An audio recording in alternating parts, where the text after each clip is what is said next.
Երբ հարցազրույցի ժամանակ Հայաստանի Հանրապետության երկրորդ նախագահին հարց ուղղվեց, թե ինչով կբացատրեք եկեղեցու նկատմամբ հարձակումը,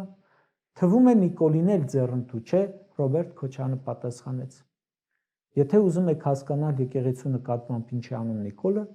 նայեք այդ գործընթացին Էրդողանի ու Ալիևի աչքերով, անմիջապես հասկանալի կդառնա։ Հիմա ինքս ինձ հարց եմ տալիս.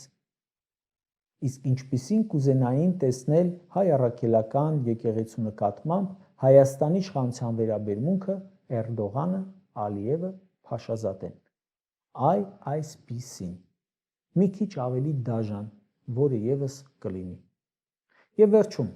հարգելի ժողովուրդ, Հայաստանի ազգային պետական ինստիտուտների դեմ գրոհները, ժողովրդի նկատմամբ գրոհները վերլուծելիս, որպես ելակետ առաջարկում եմ ընդունել Եգիպտոսում Թրամփի հարցը Ալիևին, իսկ ուր է հայրենակիցդ, եւ Ալիևի պատասխանը